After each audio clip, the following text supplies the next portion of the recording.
The governor of Enugu State to sanction workers who failed to turn up for work on a Monday, yet with no adequate security measure.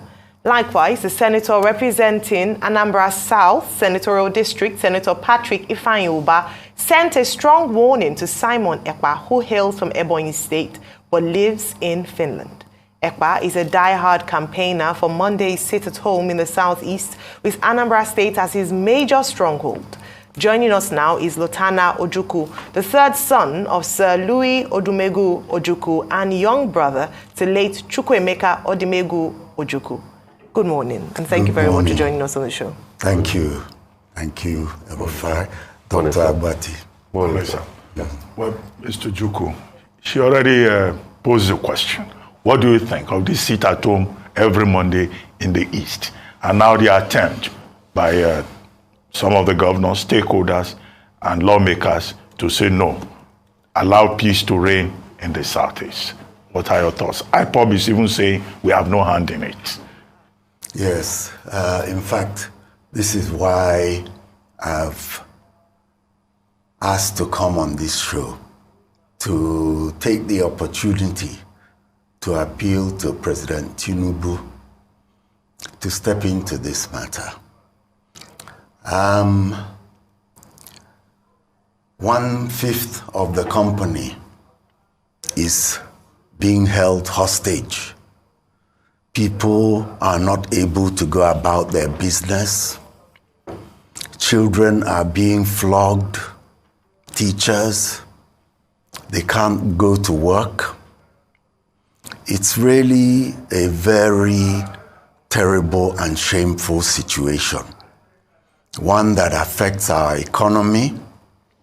It affects the morality of anybody who is aware of what is going on. I feel ashamed, and I know that the president has stated that he wants to tackle security in Nigeria. Well, they did not kill the school children, but people have been killed for coming out to do business. And it is a very, very terrible shame. I believe that the security situation is a low-hanging fruit for President Tinubu, who has proven himself as a man who wants to attend urgently to certain pressing issues. I believe that when 1/5 of your country is being prevented from performing their day-to-day livelihood activities, it is something that you must attend to urgently. Right. Mr. Ojukwu, thank you so much for stating that. The sit-at-home order has been on since August 2021, was introduced then. And for close to 2 years now, they haven't been able to address this, contain this. I know now you're appealing to the current president. But what lessons can we learn from the previous administration? In your estimation, why have they not been able to contain this order by people whom, for the residents, are not all inclined to do so, but they are forced to do so? They are killed or their shops attacked if they don't comply. Why has it been difficult to manage this situation? And going forward, what recommendations or perhaps advice would you give to the president? Well, the people carrying out these atrocities say that they want Peter Obi to be released. Nnamdi Kanu. Nnamdi Kanu. I'm sorry. I have Peter Obi on my mind. They want Nnamdi Kanu to be released. President Tinubu has said he's a law-abiding president. And the courts have said that Nnamdi Kanu should be released. I would like President Tinubu to talk with Nnamdi Kanu. Also use diplomatic channels to talk to Britain and to talk to Finland. Why I mention these two countries is because Nnamdi Kanu comes from, has a dual nationality, and one of them is Britain. He lives there for a long time. Ekpa, who is actually more intransigent than Nnamdi Kanu, lives under the shelter of the Finnish government. And I say shelter with deep concern. I would like the federal government, we do not have a minister for foreign affairs, but the federal government through the PERMSEC or whoever is in charge should put diplomatic effort to reach arrangement with these two countries and see what can be done so that the outrageous comments and encouragement being given from Finland by Ekpa is stopped once and for all. Why I'm suggesting that he should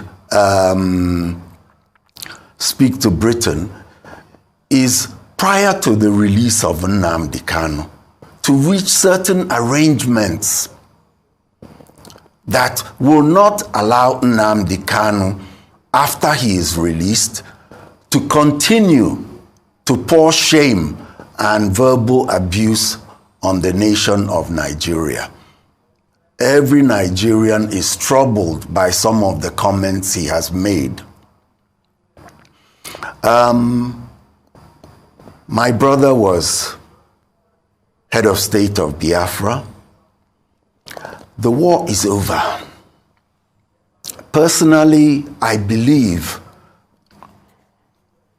Nigeria is by far a better and larger theater for the Igbo man who loves to travel, to trade, and to carry on his enterprise worldly. We don't want to be restricted solely to the 5 states of the Southeast. We want to be free to travel the world and to be part of the world. So the Igbo man he was an accidental Biafran. When I say accidental, it was that feeling of not being wanted. The killing and the pogrom that took place that saw 80,000 people killed in 1966 left my brother no choice. The people, the National Assembly of Chiefs and Elders within the Eastern region convened and demanded of him that he declare the state of Biafra or that he secede. That is really what led to Biafra coming into reality. Today, Igbos still feel that they are marginalized. They feel that they are not given an equal opportunity in Nigeria.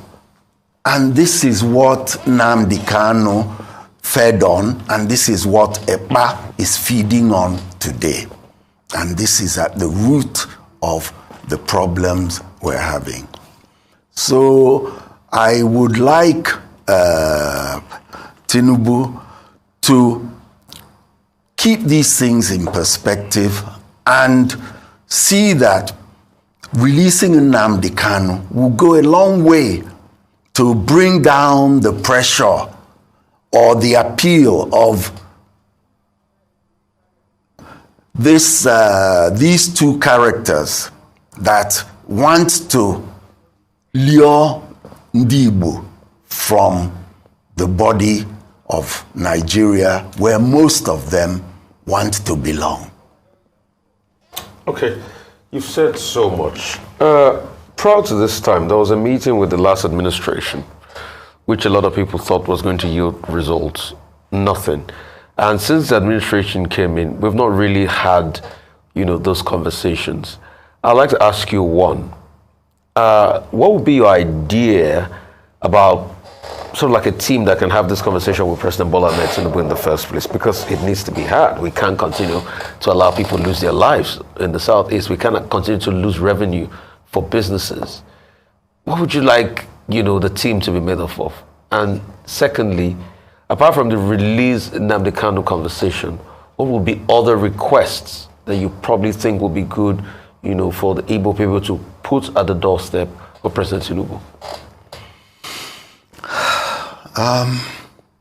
There are so many things. I think the governors should be part of the team that will talk to the president.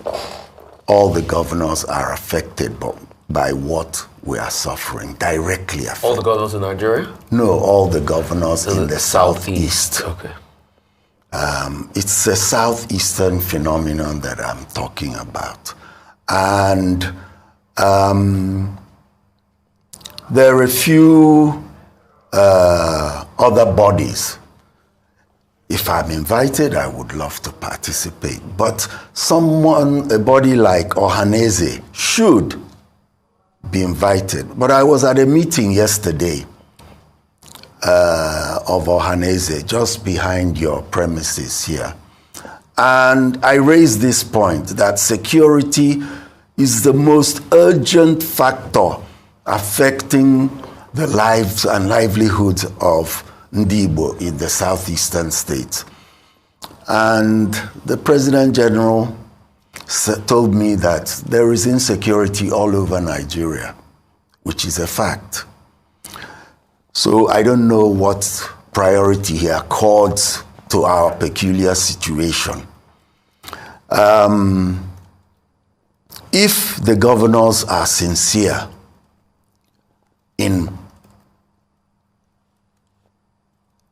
wanting what I am pleading for, that is to reduce the demand, to take the carpet from under the feet of EPA by releasing Nnamdi Kanu, because he has often voiced that this is what he's after.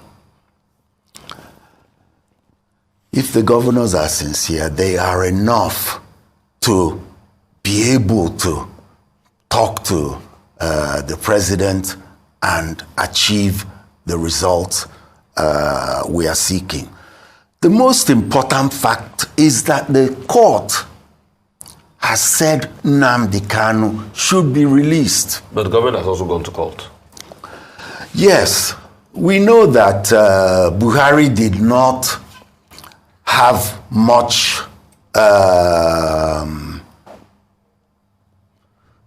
favor towards the Igbos. He called us a spot, a red spot or something somewhere. So really, I never believed Buhari was going to release Nnamdi Kanu. And I voiced this at any time people asked my opinion. But I believe Tinubu is a different person. He does not carry the same baggage as Buhari appears to carry regarding the Igbo people. And I would like to see the Yorubas and the Igbos have a better understanding and love for each other's ethnic group. And this singular act will go a very long way for the Igbos to appreciate that Tinubu is somebody they can trust to look at their sentiments of marginalization in a different light to the last administration. Okay, so what are those things specifically, apart from the Kanu, what are those other asks you'd like to ask the government for the Igbos? I will go back as far as state creation, the number of states that have been created. I don't think that the South or the Igbos have a number of states that their population demands. When I say state creation, state everything in Nigeria, particularly the legislature, revenue is based on the number of states you have. So it's a great inequity for them to feel shortchanged in the number of states or governments that they have speaking on their behalf. That also goes hand in hand with local governments, administrative units as a whole. These are the main things.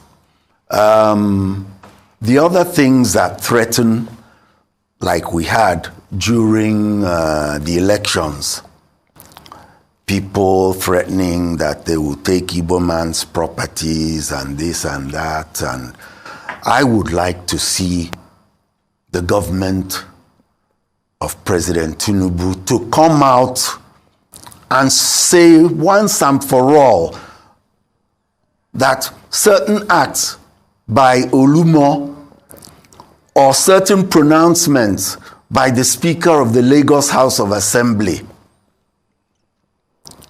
are unpatriotic, that they go against the law of the Federation of Nigeria. He should come out, even if they are members of his party.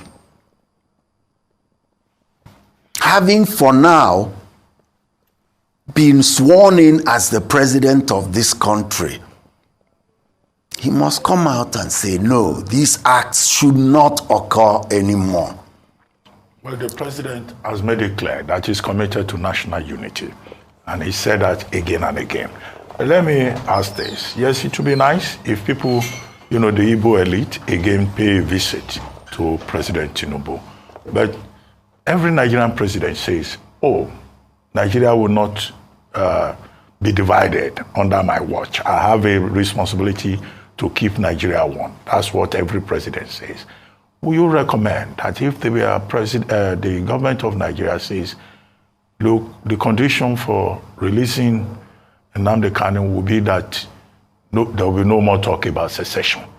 Will you support that idea?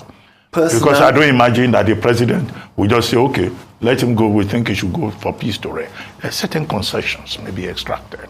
You think that that concession can be given?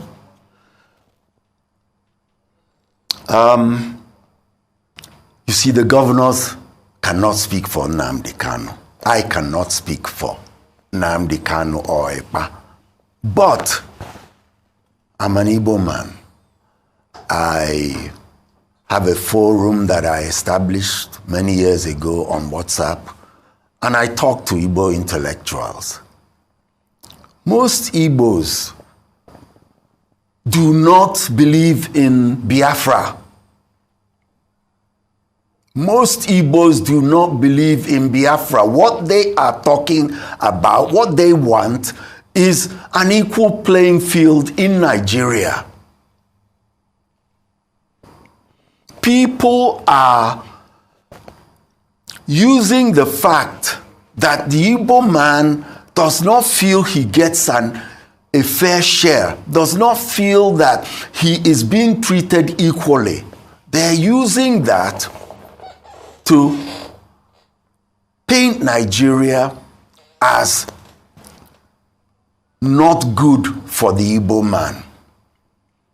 If we love being by ourselves so much, why should so many Igbos be in Lagos, Kanu, Abuja, plying their trade? We like to travel, we like to be free to engage in our businesses all over Africa. Personally, when I was doing my master's, it was just shortly after ECOWAS was created in the mid-70s. And the theme of one of the papers I wrote was very excitedly all about what we were going to be able to achieve within ECOWAS. The fact that ECOWAS is going to allow West Africa to grow exponentially.